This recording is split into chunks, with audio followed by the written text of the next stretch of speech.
Welcome to the I've Created a Monster podcast. I am your host, Rushni Cope, aka Glamazzini Online, and this is a podcast where I share my unfiltered thoughts, my observations, and my personal musings. I am not live on Instagram today, and I just tried to go live on TikTok, but it was asking me a lot of questions and I was not prepared. So it is just me here live on YouTube with my patrons. If you would like to be in the chat live with me during these podcast recordings, become a patron at patreon.com/glamazzini. First things first, I regret starting this podcast. It is the first week into -92's presidency, and I have no idea why I decided to start a podcast right now where I just talk about topics because this week has been the longest month of my life. This month has been the longest year of my life. It's still January. I'm recording this on the 27th, and January feels like it has been 27 months long. So many things happen in between these podcast tapings that I don't know if I want to share my unfiltered thoughts, observations, and personal musings with y'all anymore. I'm tired. And I'm only on episode 7. But since we are here, I guess let's go. We're going to start with something mild and innocuous, and then we're going to build up. We're going to talk about weather. Then we're going to talk about TikTok. Okay. And then we're going to talk about -92 stuff because that's really what there is to talk about. And it's a lot. All right. Let's go with weather. The LA wildfires are much more contained since the last time I taped this podcast, and I'm very grateful for that. It was pouring rain in LA recently, and that is also helping the fires be contained. So even though there was a new fire that had started, all the previous ones that caused all that devastation and loss of life and loss of property and people's psychological harm and trauma have, thank goodness, been contained down with Mother Nature, with help from other countries, with the tireless work of the LA Fire Department. I am grateful for that. Okay. Um, Also, it snowed in the South.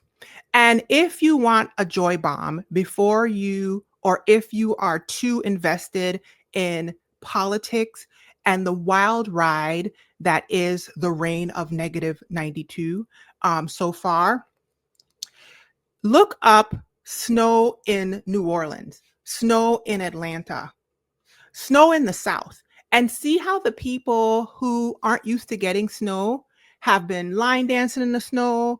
I've seen so many great snowmen. I've seen so many short, snow documentaries.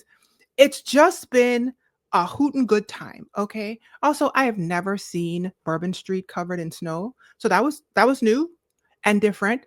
And what is the weather doing? Yeah. Moving on to tickety talks. Since the last podcast, TikTok died and was resurrected. Obo Shotobasa. If you have been under a rock, there is a very popular app named TikTok. Over half of the American population, 170 million users, use it every single day. When -92 was -45, I think it was before that, he was not too keen about the fact that Gen Z used TikTok to organize and jack up his rallies and his mailing list and just basically come against him as an affront that he was not expecting. So back then, he, as he does because he's a hater, suggested and threw up in the air a desire to ban the app. As that went through the appropriate channels, and then he was no longer the president, thank you, Black Jesus, the TikTok ban was still there because the momentum had already started. Yeah. Right before he was inaugurated the second time. Like literally the day before.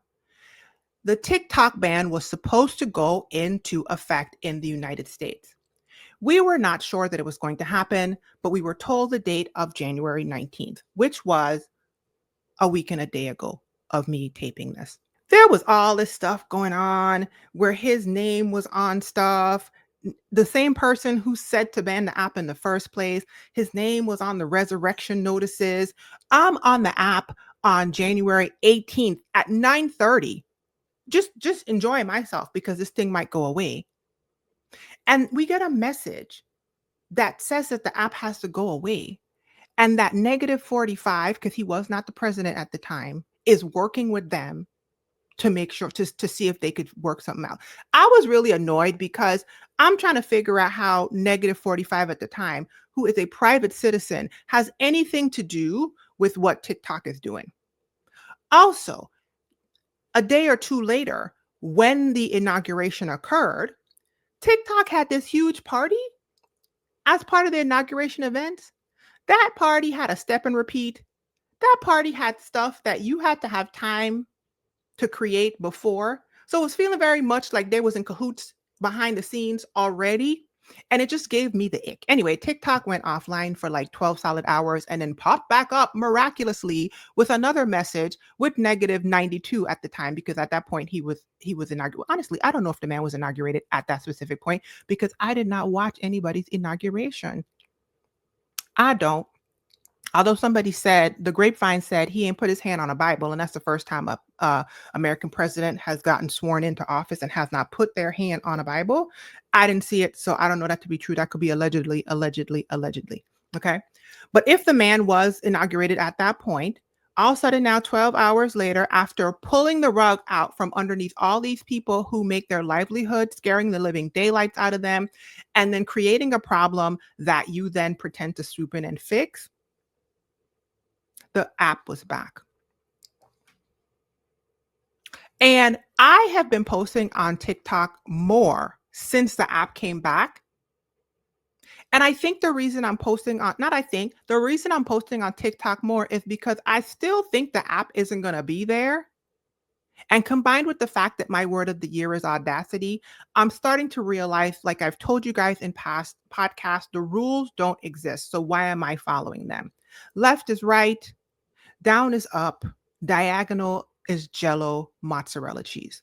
So, is TikTok going to be there for much longer? I don't know. I feel like I heard somebody say that the agreement that TikTok has hit with negative 92 was actually like a extension of 70 something to 90 something days. I am not sure. I personally was getting um, a message saying that I need to have my content reviewed every single time I put up a video for like the first day or two on TikTok. And then every single day since then, so it's been a week, I have had 1 to 2 people come to my TikTok page and say to me something like, "Oh my God, I haven't seen you in years. Whoa, I haven't seen you on my FYP in years. Oh my God, Rashni, where have you been?" And I am confusion by that.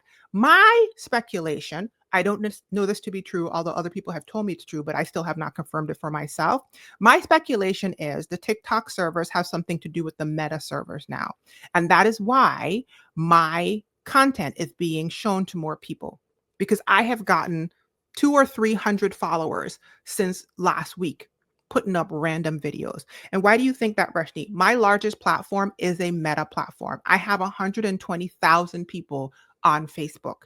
So if the servers have something to, the Facebook or Meta servers have something to do with TikTok right now, it would make sense that they would be speaking to each other. And in speaking to each other, it would be cross-pollinating people that are following me on the larger platform and showing me to them.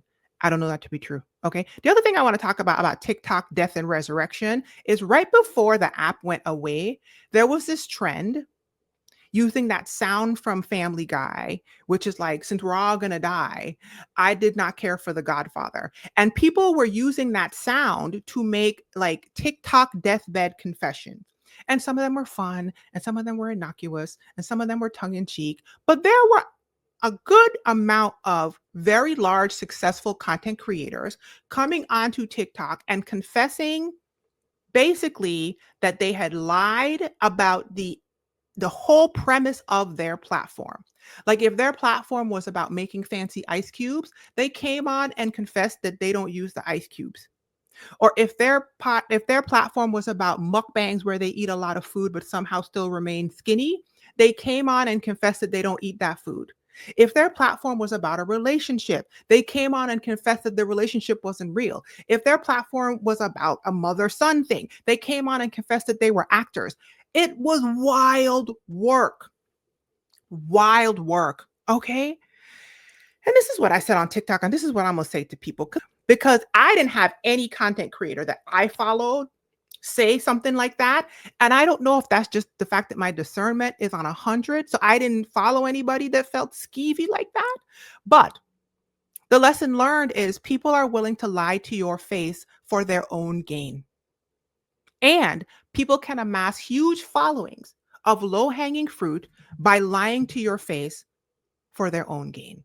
That is true not just for the TikTok influencers who lied and then 12 hours later had to come back with their tail between their legs trying to give us an explanation that basically sounded like, well, I was just, let me clarify, because they thought the app was going to go away forever, which also makes no sense to me because you have other platforms. Why would you? Anyway, people, the thinker don't be thinking, okay? But it also applies to presidencies, right? Yeah. All you got to do is find a large mass of low hanging fruit, tell them whatever they want for your own gain, and you can get a following. That is the lesson learned. Okay. The next thing I want to talk about real quickly, but not in depth, is TikTok University, AKA Hillman Talk. Dr. Lisa Barlow posted on TikTok that she was enrolling us in her African American Studies course. She gave us the rundown. She introduced herself. She hit us with the credentials. She told us how the course is going to be structured. She even gave us some homework. Unbeknownst to us on TikTok, she was not talking to us. She was talking to her 30 actual real students in real life for her African American Studies class in real life. But by the time she realized what she had done, it was too late. Her account that only had that one video on it had blown up. All of us had said, yes, ma'am, we are now enrolled in African American Studies.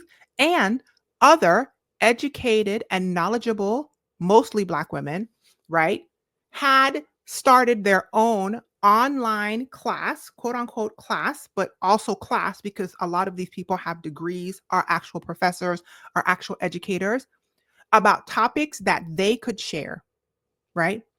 And therefore, TikTok University was born. Very quickly after that, they adopted the name Hillman Talk because Hillman is the university in a different world.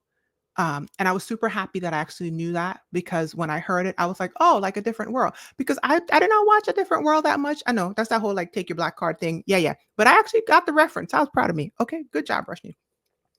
And other people started coming in and saying not only were they teaching courses, but they were having roles as though they were in a university, like the advisor, the counselor, the dean of this, the that of that. There's an emblem. There's a mascot, a panther, Black Panther. There's somebody had a song for the school, and a whole imaginary online university was born. There is a creator who is keeping track of all of the classes that are available. And I love that for us. The reason why I love it is because even though it's an imaginary university that was started by somebody's oopsie, right? Many of the people teaching courses are actual educators who teach courses and are going to give you actual information, right?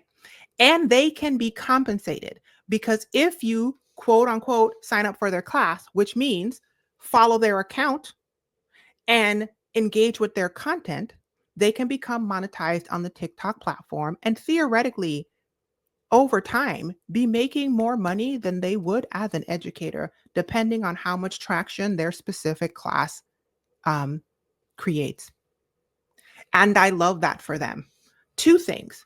Dr. Barlow, the originator of this phenomenon, who did it by mistake, came back with a second video and basically told us, oops, sorry, you guys. I was talking to my real students. Don't know how y'all got here, but shoo shoo. Shoo shoo. We were in the comments and we were like, nah, ma'am, it's too late now because the 17 other classes done started and you better come teach us. She came back with a third video eventually and was like, y'all talking too much in class. Y'all kind of bullying me. Okay. But since I did not push you out of class. I did not kick you guys out of my class. She's funny. That woman said, I just nudged you toward the door, turned off the light and closed the door behind you. That's all I was trying to do. She was trying to get us to go away. But boo boo, last time I checked, your account had almost 500,000 people following you. So you can't make us go away because you need to sit down and teach us. So I actually saw her put up a video today with her first actual TikTok lecture, which I love for her because if she's monetized, she's about to get paid. I love that for a Black woman. Okay. I love it. Hello. The other thing I saw somebody saying, and I'll move on from TikTok University, is there was a Black man who was pointing out the fact that people tell us all the time that education can't be free, but in under a week, by the oopsie mistake of an educated Black woman and by the igniting information of like thought process of other educated Black women, and I see some Black men teaching, I've seen a couple classes of Black men too, um, a free educational system, quote unquote, although bootstrap and, loosey goosey, but still structured enough for you to get the information in a way that gets the information to you in a timely fashion and also compensates the educator, was born thinking entirely outside of the box of the systems that tell us it's not possible. And that guy was like, it is possible. We're doing it right now. If this was accreditable, somebody could accreditable it, okay? And we could keep it pushing. When you think outside of the box, we can create whatever we want. So I just think that that's beautiful. And that's that. If you want to know more about it, go look on my TikTok account at @Glamazzini, and there's probably a video you can check out. Now let's move on and talk about the reign of -92 and his effects on us, especially this last week, in his attempts to take us back -92 years and make America whatever. Okay. I don't want to say it. I don't even want the rest of that stuff to come out my mouth because they done co-opted perfectly good words. Let's start with something light. Doug Emhoff, who was our first ever second gentleman. Is that what his title was?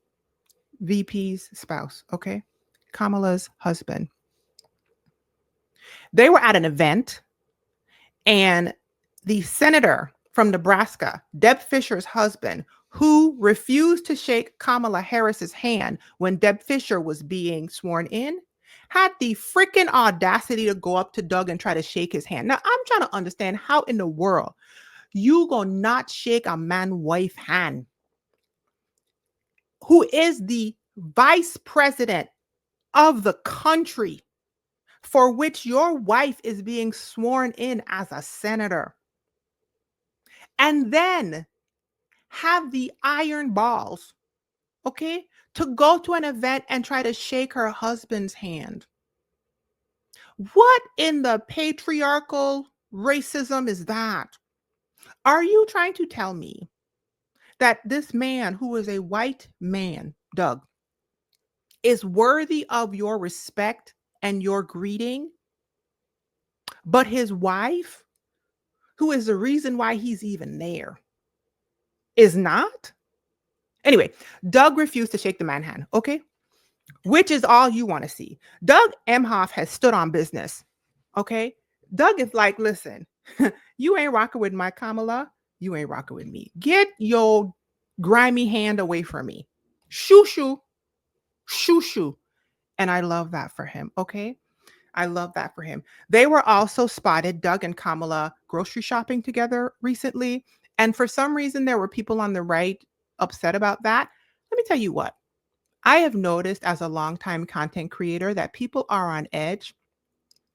People are wilding out on the internet like never before because I have the data in my own world.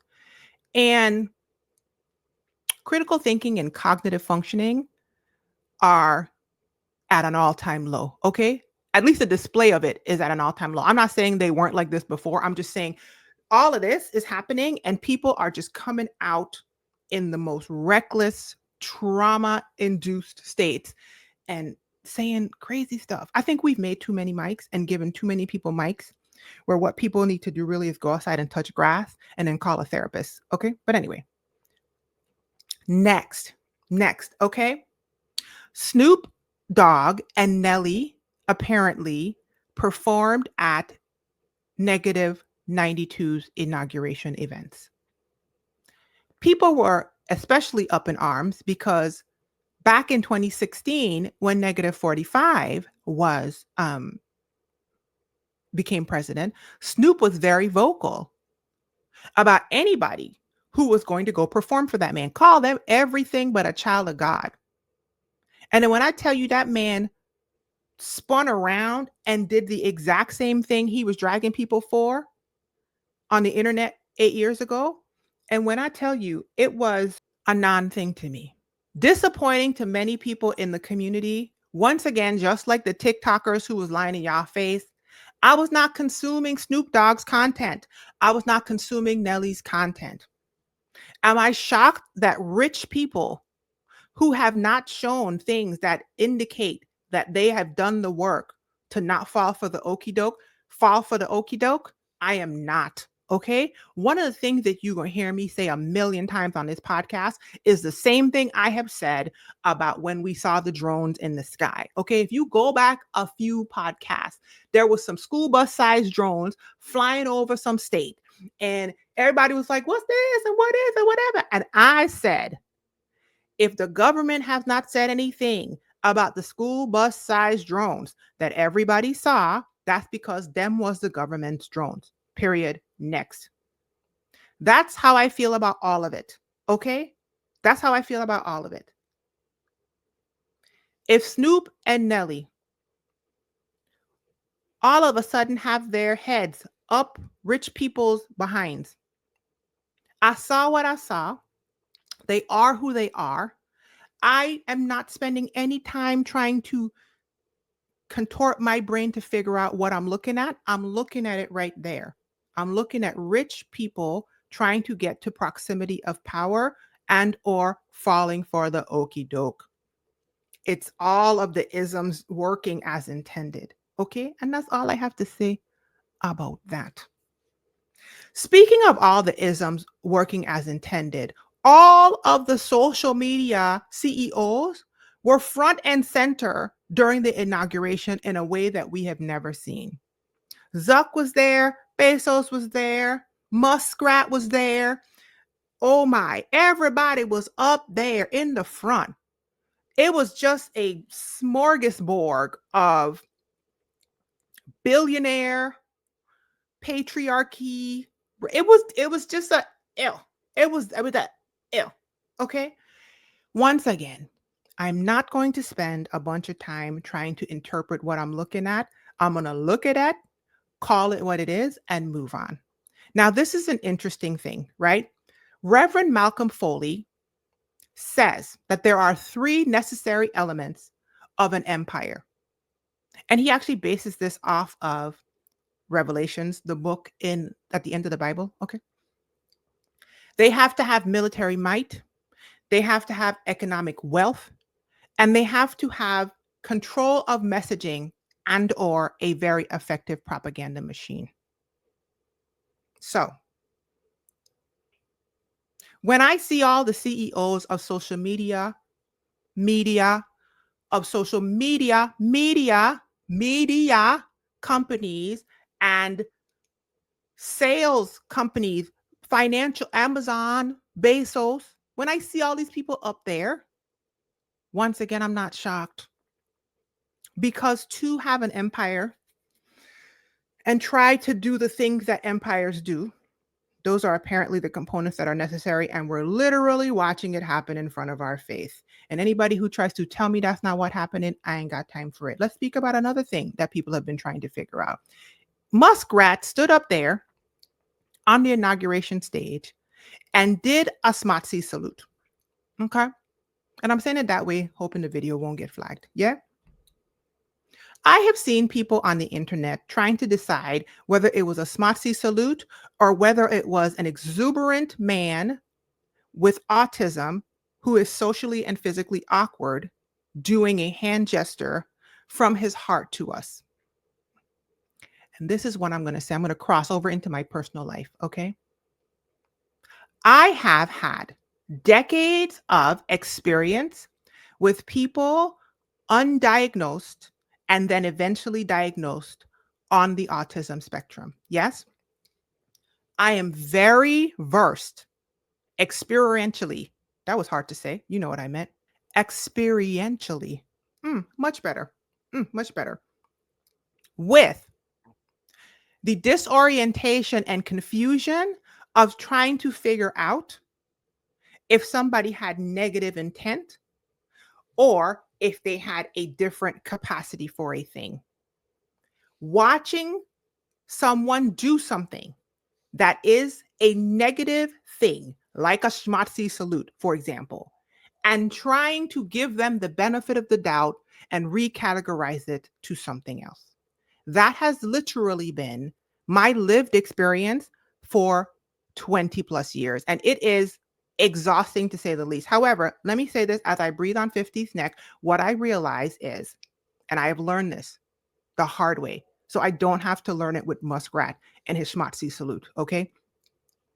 People who are on the spectrum can have awkward things that they do that are misread socially. However, healthy minded people on the spectrum, when they understand that that has occurred, they do something to correct it. They come against it. They say, oops, sorry. They express what they actually meant and clarify. Once again, just like everything else, when I see a thing now, it's right there in front of my eyes. Nobody's going to tell me I didn't see a thing. We ain't gaslighting Rushni no more. Okay. I've spent too much of my life with people trying to tell me to recategorize things that caused harm because of this or that or the other. Healthy minded people who are on the spectrum. Yes, because I also have experience with that. When told that they have done something that harms or signals harm toward a group or toward an individual, will rectify that. Period. So, did Elon do a schmatzy salute? Yes, that's what I saw. We all saw it. Okay. I don't have no time for anybody trying to tell me anything else. Next, Vivek Ramaswamy. Boy, I'm really messing up people today, but you know who I mean. The one who I was talking about, they was going back and forth on Twitter last podcast, I believe, because there was this implosion of MAGA because basically Elon was like, y'all are dumb and we can't hire you for IT. So we need the H1 visa people to come in. And MAGA was like, what are you talking about? Make America great. Those jobs are ours. And then Elon was like, yeah, no, but you guys are stupid. So we can't hire you for those roles. And then they were like, what do you mean? Get rid of the brown people. They were confused.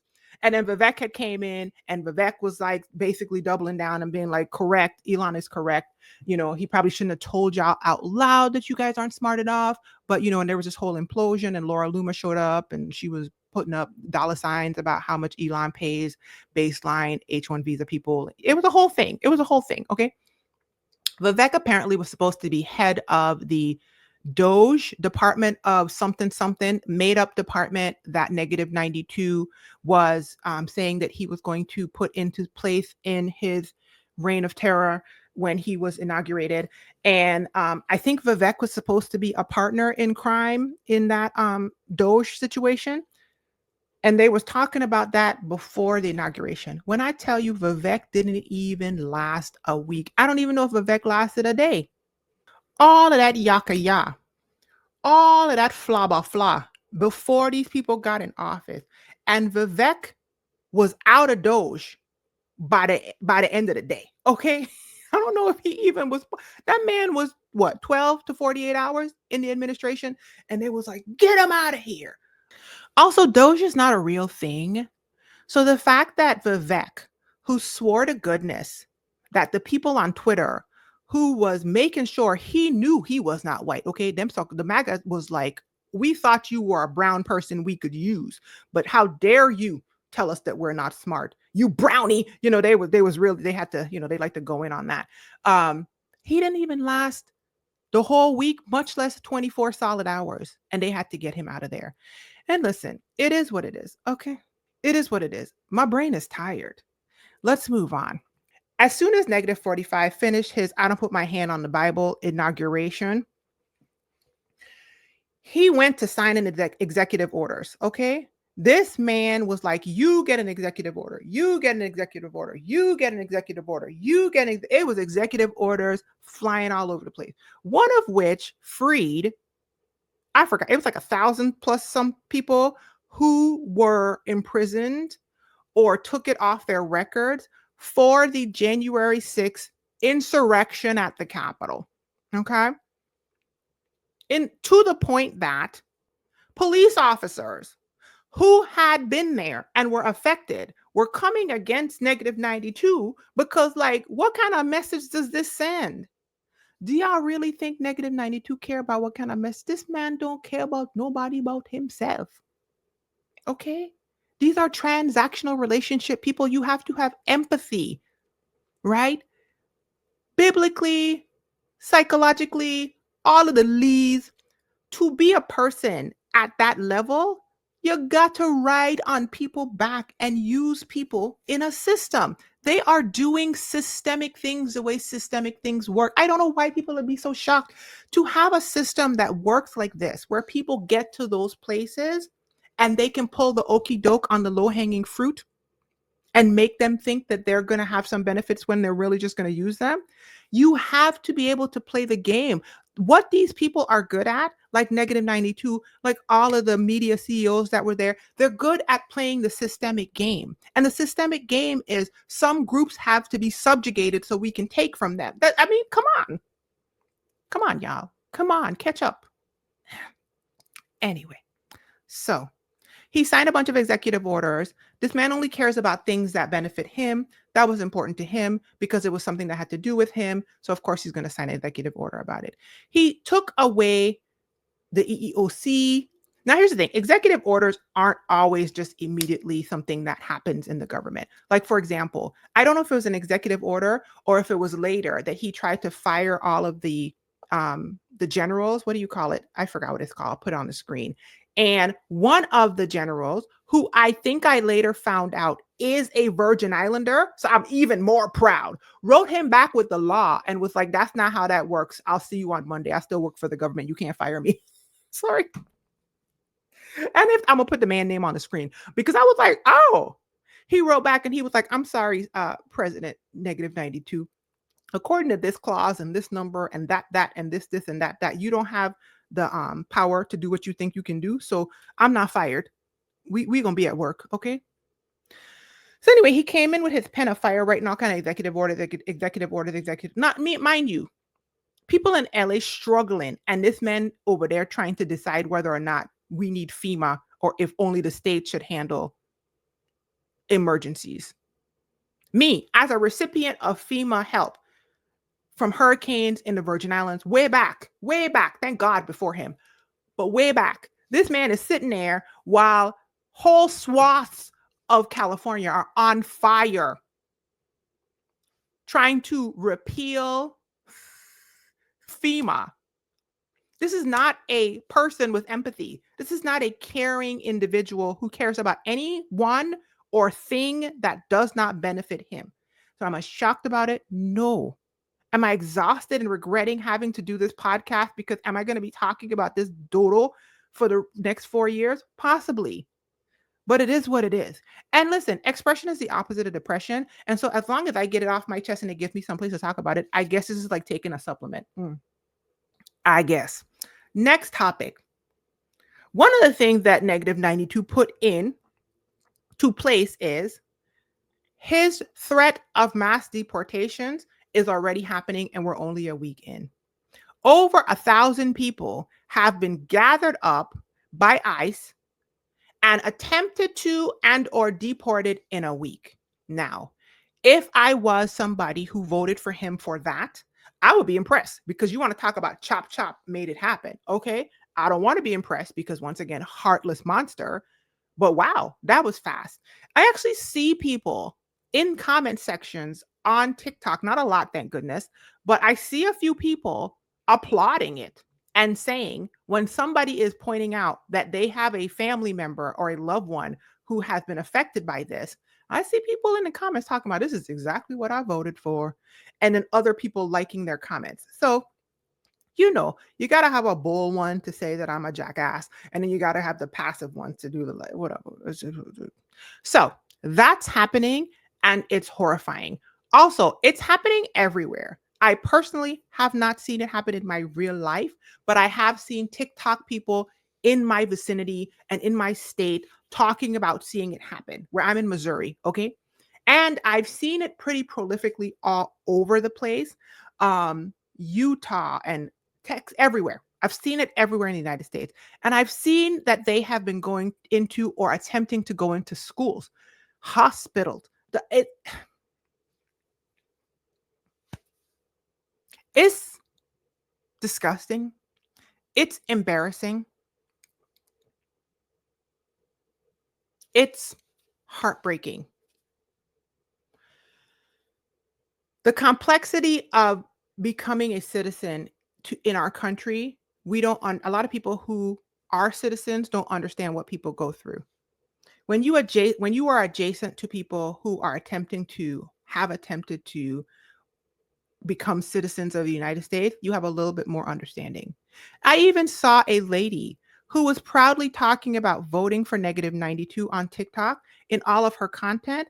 Come on recently, because I went to her page and I looked at this video with my own eyes that she put up and say that she voted for -92, but she just got a letter from the immigration people about her husband because her husband is not a legal citizen. And even she was trying to explain to us how complex and complicated it is to get citizenship. And the reason why he's not a legal citizen is he's done everything except get the COVID vaccine, and you're supposed to get the COVID vaccine some kind of how. And she was now being affected by her own vote.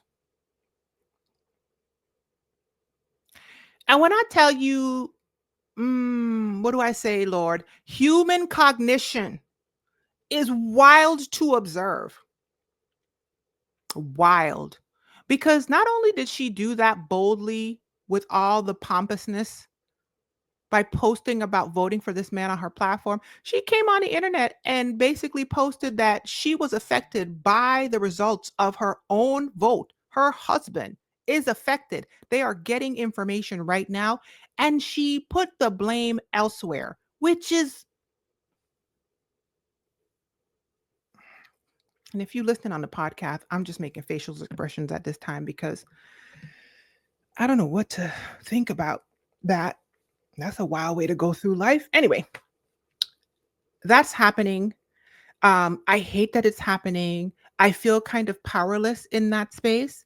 And -92 has also written stuff to change criteria for birthright citizenship. I don't think that has actually gone into effect, but I think that it's a proposal of his. When I first heard that he was contemplating getting rid of birthright citizenship, I was like, ooh, I wonder how he's planning to do that, because depending on how he set that up, it could affect me and my son. Wait a minute. How, Rushni? I'm not saying it does. And it would have been a wild thing he would have had to do for it to affect me. However, both of my parents were born in the British Virgin Islands. One of them became a US citizen. The other one was naturalized, had a green card. Okay. Never became a full out citizen, and then eventually went back to the British Virgin Islands. Yes. So I was born in a United States territory, therefore having birthright citizen just out the gate because I popped out of my mother's, portal. Portal. I popped out of her portal, okay, in a United States unincorporated territory to a United States citizen. Although I don't know if my mom was a United States citizen when I was born. I should ask her when she became a citizen, right? And therefore, I have been a United States citizen all of my 48 years of life. I've had a US passport since I was like 13 or 14. This is all I've known, okay? However, If there was some wild retroactive thing that this man put into place, you could easily see how he could, depending on his wild work criteria, because in my mind, anything goes when it comes to hoes because pimping ain't easy, right? Anything goes. It could have very well been like, you're not one. And therefore, if I'm not one, then that would mean my son was not born to a US, right? Anyway, that's not what he said. So let me get back out of the imaginary and into real life. He put proposals in to end birthright citizenship out the gate for anybody who pops out their mama's portal on US territory land, on soil. That actually would have affected several of my family members. I have several family members who are US citizens because they were born in the US Virgin Islands or Puerto Rico and not, for example, elsewhere. So I am very unlike, your typical United States citizen who is not around people from other countries. It was tactile for me. It was right there. And I was like, huh, wow. So in looking into this information, I then found out that in 2012, I believe, I hope that date's not wrong. American Samoa, which is another unincorporated territory, which is the classification of the US Virgin Islands, right? Like Puerto Rico is a Commonwealth, Missouri is a state, US Virgin Islands, American Samoa, unincorporated territory. Okay. American Samoa lost birthright citizenship in 2012. What? I don't know why American Samoa lost birthright citizenship and the US Virgin Islands and all the other ones like Guam and all of us still have it. Puerto Rico, I have no idea. But you want to talk about tactile and close to home. Anyway, I'm still in imaginary lands. Okay, let's go back. Negative 92's proposal is to end it for certain classes of people. I think specifically people who are born to people who are not here legally. I don't know all the details. That's what I understand it to be. Okay. I also don't think that that specific request is actually law at this point yet. And I think that there are lots of lawyers now coming back at the president with their own challengings to many of these executive orders, which honestly, in my mind, I'm like, what a waste of resources. Like, don't we want our commander in chief and the person leading the country to be implementing initiatives that benefit the people who are here? Benefit. And he is you know what? Maybe they think that this is beneficial. I don't know. That's probably the problem.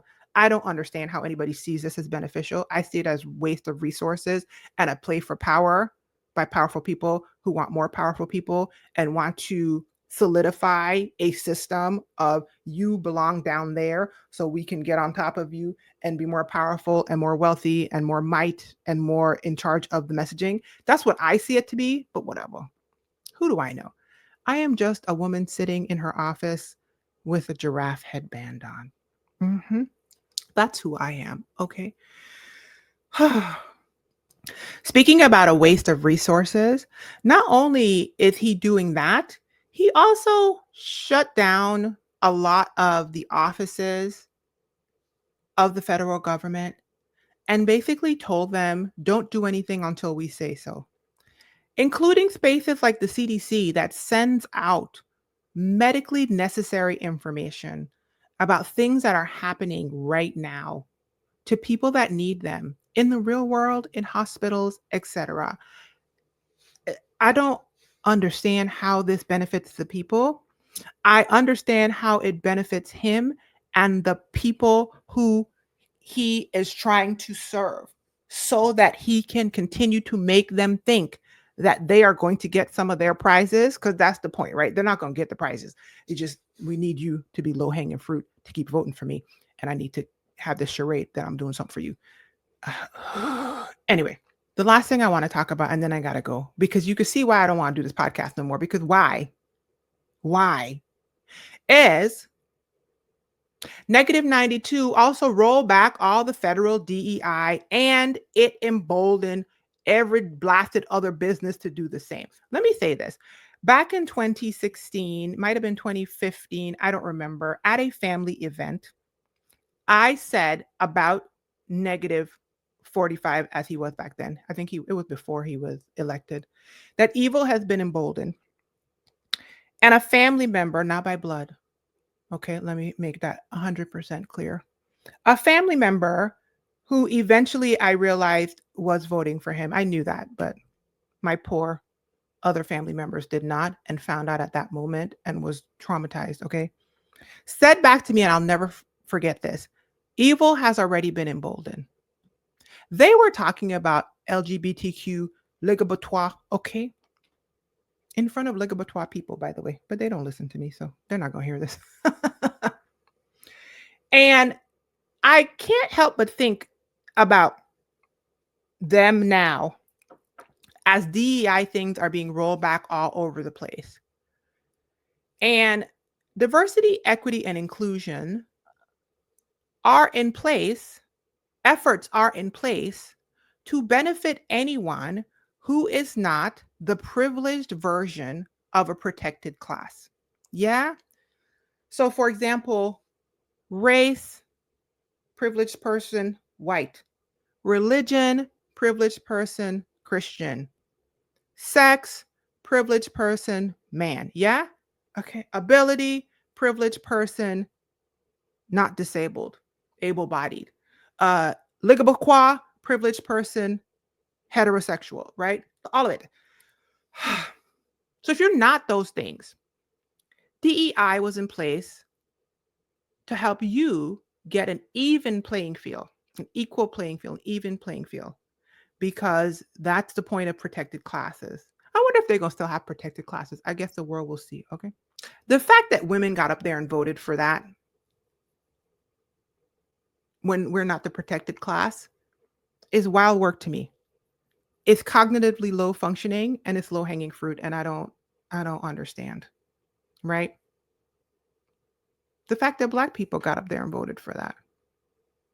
I stumbled on an 8%ers video on TikTok. It had 0 views. I was the first view. She was out there ranting about something, Biden this, Biden that. And I was like, girl, what you just said? What's happening? And then I realized that she was MAGA. And I was like, oh my God. So I sat there and listened to her. And when I tell you it's whew, it takes some kind of something to do that. I like to listen because I want to see what you're saying. I mean, maybe I can have a little bit more understanding of you, even though like you stay over there. But when I tell you it was wild work coming out that woman's mouth, and I was like, what? If you are a straight, white, young Christian man, able bodied Christian man, DEI was for you, right? But because of racism, not everybody can't get the things that we need. And that's basically how this country is. Because of racism, we don't have universal health care because way back in the day, when universal health care could have been a thing, they didn't want Black people to get universal health care. So nobody gets it, right? Same thing with DEI. Fun fact, over 70% of the DEI chief diversity officers were white. Or are white and were white, depending on if their company has Chuck the Deuces on their program. So, anyway, we have seen so many companies dropping their DEI programs now because evil has been emboldened. And I'm still processing how I feel about that, while consciously making sure that I take care of myself as a Black woman and the mom of a son with special needs who has extremely complex things happening in her own life. But I have to say that the DEI stuff was extremely heartbreaking because it's just a reminder of how much people want brown and Black people not to have things, and they will shoot themselves in the foot so that we don't get it. It's wild work. Anyway, most recently, Target, like a couple days ago, announced that they were rolling back their DEI initiatives. And specifically, Black people have been deep in that conversation because Target has typically been very supportive of Black and women and LGBTQ creators or businesses. Yeah? Tabitha Brown, Lip Bar, Mess in the Bottle. Um, so many. Just there's so many in there, okay? And their push during Black History Month and other commemorative months is not conducive with a company pulling back their DEI initiative. And everybody got their panty in a bunch. This morning, somebody, when I woke up to Instagram, somebody was on my Instagram basically telling me that I was fueling the capitalist machine and the rich people by choosing to potentially shop at Target. Full disclosure, I probably walk in a Target 3 to 5 times a year. Okay. I'm not like a huge Target shopper. Um, and they were very upset about that, right? And I blocked them because, like I told you, cognitive functioning is low. You're on internet that is fueling the capitalist machine, on a smartphone fueling the capitalist machine, telling me that I'm fueling the capitalist machine about a theoretical purchase at a store that I might go to. I don't have time for people who can't think their thoughts well. But it's an exhausting thing to think about because there's so many moving parts when it comes to businesses and things that people want you to participate in to affect change in these systems that it's almost like there's so many moving things to think about that your brain goes into functional freeze and you don't want to think about any of them. And I believe that is actually the tactic. That's the point of what has happened to us in the first week of this person's presidency. I believe, just like with TikTok, where a problem was created out of nowhere and then it was let to fester and brew and eat up resources and do all the things, and then this man swoops in to save it, and all the low-hanging fruit cognitive functioning people clap in applause. I think that that is part of what's happening this first week. So many things are happening that it's a tool of the propaganda machine, like I said, that Reverend Malcolm Foley said, to disorient with an effective propaganda tool and exhaust people so that he can come in and be like, look at me, I fixed stuff that I actually caused. Yeah. And people will be so confused and disoriented and exhausted that they won't even be able to put two and two together. And it creates infighting in groups that pledged solidarity to each other before this happened. Black people are infighting about DEI at Target, and it's only a week into the presidency. I need Black people to focus. Y'all didn't even last a week. Anyway, before I go, I would like to say this. Costco has doubled down on keeping their DEI programs if you are interested in knowing that information. So has the cosmetics brand Eyes Lip Face, Elf. Okay, they have as well. Ben and Jerry's ice cream has always been a very progressive company, and that is basically how the originators, Ben and Jerry's, started that company. So if you are looking for places to aim at that feel safe to you, those are some places that you can think of. All I can say about this past week or two is if y'all don't see me show back up for this podcast no more, it's because I didn't make it. Okay? It's because like I told my friends the other day when we went out to eat, because I just needed to see real people in the real world and eat like a few dragon rolls with extra ginger, okay, and laugh. I might move out into nowhere and be barefoot with a musket and a few guard dogs, a chicken and a clothesline, and no internet access. Because whoo child. Oh my God. Mm, whose idea was this? Anyway, this video is sponsored by patreon.com/Glamazini, okay? And the Black Women Healing Fund. If you would like to support a fund for Black women on a healing journey, be in the comments of this podcast recording when I tape it live every other week and support me as a content creator, become a patron at patreon.com/Glamazzini. And until the next time, show up, ladies, speak up, F something up, and create your own monster. Stay safe out there. Bye.